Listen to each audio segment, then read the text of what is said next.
Leo Fender, The Man Who Electrified Music, Part 2. By 1964, Leo Fender had built an empire. His guitars were in the hands of the biggest names in music. His company employed hundreds of workers. The Fender sound had become synonymous with rock and roll itself. And then, at the height of his success, Leo Fender sold everything and walked away. This is the story of what happened next, and how Leo Fender's greatest innovations might have come after he left the company that bore his name. Act 1. The Sale. In January 1965, Leo sold Fender Electric Instrument Company to CBS for $13 million, an astronomical sum at the time. To the outside world, it looked like a savvy businessman cashing out at the perfect moment. The truth was more complicated. Leo was sick. He'd been battling a severe streptococcal infection that affected his health for years. Doctors gave him grim prognoses. He was exhausted, in pain, and convinced he didn't have long to live. The sale contract included one crucial detail. Leo would stay on as a consultant for 5 years. He couldn't start a competing guitar company, but he could work on other projects. CBS thought they were getting the Fender name and designs. What they didn't realize was that Leo Fender was Fender. His instincts, his problem-solving, his relentless drive to improve.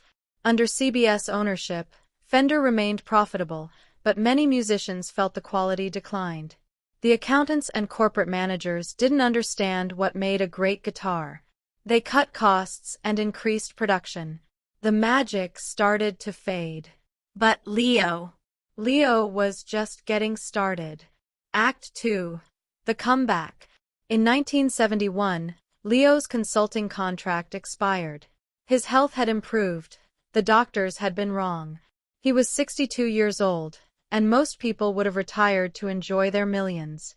Instead, Leo partnered with his old friends Forrest White and Tom Walker to form a new company, Music Man. They couldn't use Leo's name because of legal agreements, but everyone in the industry knew who was really behind the designs. The Stingray bass, introduced in 1976, became an instant classic. It featured active electronics, a powerful onboard preamp that gave bassists unprecedented control over their tone. Once again, Leo had identified what musicians needed before they knew they needed it. Act 3. GNL. The Final Chapter. In 1979, after disputes with Music Man's financial partners, Leo left to start yet another company. At age 70, he founded GNL, which stood for George and Leo, referring to himself and his partner George Fullerton, who had been with him since the original Fender days. Leo called GNL guitars the best instruments I've ever made. He incorporated everything he'd learned over 4 decades: better hardware, refined electronics, improved tremolo systems, and more stable tuning mechanisms. These weren't nostalgic recreations of past glories, they were innovations. The magnetic field design pickups, the saddle lock bridge, the dual fulcrum tremolo. Leo was still inventing, still improving, still listening to what musicians needed. He worked in the GNL factory almost every day, even into his 80s. Employees remember him walking the floor with a screwdriver in his pocket, always ready to adjust a design or solve a problem.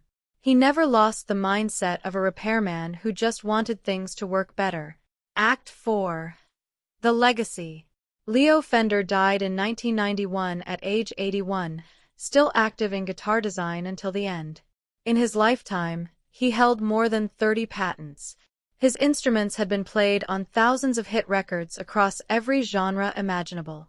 But here's what makes Leo's story truly remarkable. He never learned to play guitar.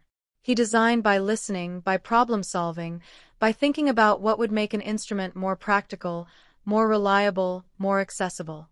He democratized music. Before Leo, quality electric instruments were expensive and fragile, the domain of professionals and the wealthy. Leo made guitars that working musicians could afford and repair themselves. His bolt-on neck design meant you didn't need a master luthier to fix your instrument. The big companies, Gibson, Gretsch, employed craftsmen who built guitars like fine furniture. Leo employed factory workers who built guitars like tools. And it turned out that's exactly what rock and roll needed. Closing. Today, Fender remains one of the largest guitar manufacturers in the world. The Telecaster and Stratocaster are still in production, still setting the standard.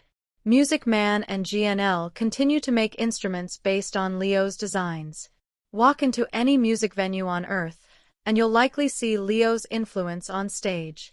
That bass guitar holding down the rhythm section? Leo invented that format. That bright, cutting guitar sound slicing through the mix? Leo designed those pickups. That amplifier making it all loud enough to hear? Probably based on Leo's circuits. Leo Fender never sought the spotlight. He never played on stage or gave flashy interviews. He just kept working, kept improving, kept listening to musicians and solving their problems. And in doing so, the quiet repairman from Fullerton changed music forever.